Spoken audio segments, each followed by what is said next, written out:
আসসালামু আলাইকুম। আজকে খুব সহজভাবে তৈরি করছি পুলি পিঠা।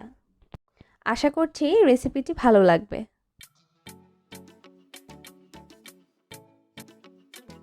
প্রথমেই পুলি পিঠার ভিতরের পুরটা বানিয়ে নিচ্ছি। একটি প্যান বসিয়ে দিয়েছি।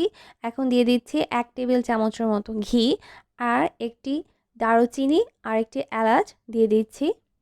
এখন দিয়ে দিচ্ছি 2 কাপের মতো কুড়ানো নারিকেল। এবার খুব ভালো মতো ঘিয়ের ভিতর নারিকেলটা ভেজে নিচ্ছি। 2 মিনিটের মতো ভেজে নিচ্ছি। 2 মিনিট পর এখন অ্যাড করছি খেজুরের গুড়। এখানে আমি প্রায় 1.5 কাপের মতো খেজুরের গুড় অ্যাড করছি। খুব ভালো মতো মিশিয়ে নিচ্ছি এবং রান্না করে নিচ্ছি পানিটা শুকিয়ে যাওয়া পর্যন্ত। এখন খুব ভালো মতো আমি ভেজে নিচ্ছি। 3 থেকে 4 মিনিটের মতো আমি ভেজে নিচ্ছি। ভাজতে ভাজতে যখন পানিটা শুকিয়ে যাবে ঠিক তখনই আমি নামিয়ে নিব।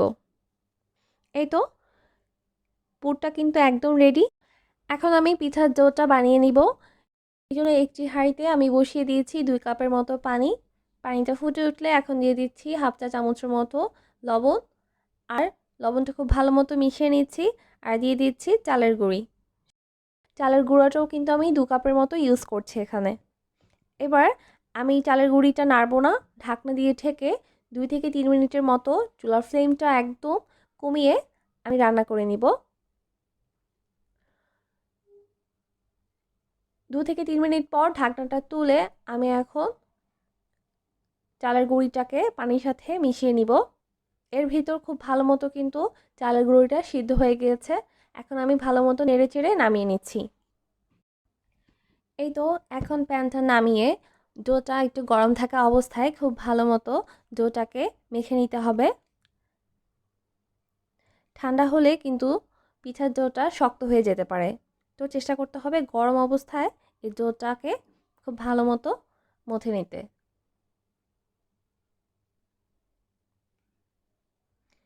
আর এই ডোটা মিক্স করার সময় ঠান্ডা পানিতে হাতটা চুবিয়ে আবার ডোটাকে মাখতে হবে। এতে করে কিন্তু হাতে গরমটা কম লাগবে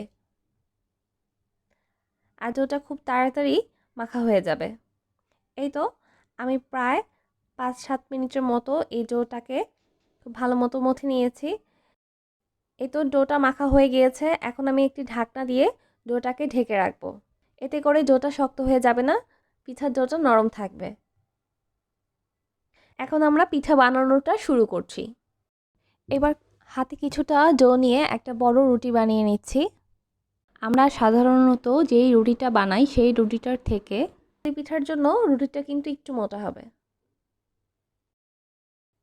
এই তো আমি এখন একটি বাটির সাহায্যে গোল গোল করে কেটে নিচ্ছি, দেখতেই পাচ্ছেন। এইভাবে আমার কাছে মনে হয় একটা বড় রুটি বানিয়ে বাটি দিয়ে এভাবে কেটে নিলে পিঠাটা বানাতে খুব সহজ হয় এবং একসাথে অনেকগুলো পিঠা বানানো যায়। তো আপনারা চাইলে কিন্তু এভাবেও বানিয়ে নিতে পারেন। একসাথে অনেকগুলো পিঠা কিন্তু বানিয়ে নিতে পারবেন। এই তো ছোট করে রুটি কাটা হয়ে গিয়েছে। এখন আমি একটি ছোট রুটি নিলাম আর ভিতরে কিন্তু পুর দিয়ে দিচ্ছি। এই তো প্রথমে পুরটা দেওয়ার পর আমি হাত দিয়ে কিন্তু একটু এইভাবে চেপে চেপে দিচ্ছি। এরপর আমি কাঁটা চামচ দিয়ে একটু প্রেস করে দিচ্ছি। ভিডিওটি দেখে হয়তো আপনারা বুঝতে পারছেন কতটা সহজে পিঠাটা কিন্তু সিল হয়ে গিয়েছে। এই তো সবগুলো পিঠা কিন্তু আমি এই কাঁটা চামচের সাহায্যে সিল করে নিয়েছি। আরেকটা কথা, পিঠার ডোটা যদি খুব ভালো মতো সেদ্ধ হয়, স্মুথ হয়, তখন কিন্তু পিঠাটা ক্র্যাক করবে না, অর্থাৎ পিঠাটা কোনোভাবে কিন্তু ফেটে যাবে না। এখন আমি চলে যাচ্ছি পিঠার নেক্সট স্টেপে। পিঠাটা ভাপ দেওয়ার জন্য একটি হাঁড়িতে কিছুটা পানি দিয়েছি। এই তো আমি হাঁড়িতে একটি স্ট্যান্ড বসিয়ে দিচ্ছি। এখন একটি ছাঁকনিতে কিছুটা তেল ব্রাশ করে আমি পিঠাগুলোকে সাজিয়ে নিলাম পিঠার ছাঁকনিতে। এই তো এখন আমি এই স্ট্যান্ডের উপর ছাঁকনিটা রেখে দিচ্ছি এবং ঢাকনা দিয়ে ঢেকে দিচ্ছি এবং স্টিম করে নিচ্ছি 10 মিনিটের মতো। এই তো ফিরে আসছি 10 মিনিট পর। এই তো পিঠার কালারটা চেঞ্জ হলেই কিন্তু আমি পিঠাটা এখন নামিয়ে নিচ্ছি। একে একে আমি সবগুলো পিঠা ঠিক এইভাবেই 10 মিনিটের জন্য স্টিম করে রান্না করে নেব। এই তো আমার সবগুলো ভাপা পুলি পিঠা কিন্তু সেদ্ধ করা হয়ে গিয়েছে। এই শীতে বাড়িতে কিন্তু একবার হলেও পিঠাটা ট্রাই করবেন। দেখুন দেখতে কতটা লোভনীয়, খেতেও কিন্তু মজার হয়েছে। আর এই পিঠাটা কিন্তু অনেক স্বাস্থ্যসম্মত। আজকের রেসিপিটি যদি ভালো লাগে প্লিজ আমার চ্যানেলটি সাবস্ক্রাইব করবেন। আর একটি লাইক দিতে কিন্তু ভুলবেন না। আপনাদের একটি লাইক আমাকে অনেক বেশি অনুপ্রেরণা দেয়। তো আজকে এখানেই বিদায় নিচ্ছি। আল্লাহ হাফেজ।